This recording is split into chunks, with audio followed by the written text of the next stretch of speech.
পৃথিবীর মানচিত্রে ছোট একটি বিন্দু হলেও গুয়াম দ্বীপটি প্রশান্ত মহাসাগরের মাঝে দিব্যি দাঁড়িয়ে আছে। অন্তত কৌশলগত এবং প্রাকৃতিক সৌন্দর্যে ভরপুর এই দ্বীপটি যেন প্রকৃতির এক নিখুঁত উপহার। এটি মাইক্রোনেশিয়ার মারিয়ানা দ্বীপমালার অংশ এবং যুক্তরাষ্ট্রের একটি অঙ্গীভূত ভূখণ্ড। গুয়াম তার সমৃদ্ধ ইতিহাস, সাংস্কৃতিক বৈচিত্র্য এবং অন্যান্য ভৌগোলিক অবস্থানের জন্য বিখ্যাত। আসুন এই দ্বীপের গুরুত্বপূর্ণ দিকগুলো সম্পর্কে বিস্তারিত জানি।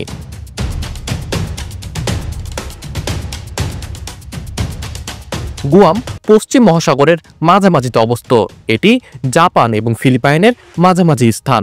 এটি কৌশলগত গুরুত্বে উজ্জ্বল এক রত্ন, যা একটি কৌশলগত সামরিক ঘাঁটিতে পরিণত হয়েছে। দ্বীপটি প্রায় 540 বর্গ কিলোমিটার আয়তনের এবং এর জনসংখ্যা প্রায় 1,70,000। গুয়ামের প্রাকৃতিক সৌন্দর্য মনোমুগ্ধকর। গুয়াম দ্বীপে প্রাকৃতিক বৈচিত্র্য শুধু এর ভূপ্রকৃতিতে সীমাবদ্ধ নয়, এখানকার প্রাণী জগৎও বেশ বৈচিত্র্যময়। যদিও দ্বীপটি ছোট এবং কিছু প্রজাতি হারিয়ে যাওয়ার ঝুঁকিতে রয়েছে, তবে এতে রয়েছে বিশেষ কিছু প্রাণী, পাখি এবং সামুদ্রিক জীব। গুয়ামে বিভিন্ন প্রজাতির পাখি রয়েছে, তবে ব্রাউন ট্রি স্নেকের কারণে অনেক দেশীয় পাখির সংখ্যা উল্লেখযোগ্যভাবে কমে গেছে। গুয়ামের সমুদ্র জীবন অত্যন্ত সমৃদ্ধ। এটি ডাইভার এবং স্নরকেলিং প্রেমীদের জন্য একটি জনপ্রিয় স্থান। নানা রঙের মাছ, শামুক এবং কচ্ছপ সমুদ্রের সৌন্দর্য বাড়ায়, বিশেষ করে গ্রিন সি টার্টেল এবং হকসবিল টার্টেল এখানকার সমুদ্র উপকূলে পাওয়া যায়। গুয়ামের সমুদ্র অঞ্চলে ডলফিন এবং তিমি মাঝে মধ্যে দেখা যায়।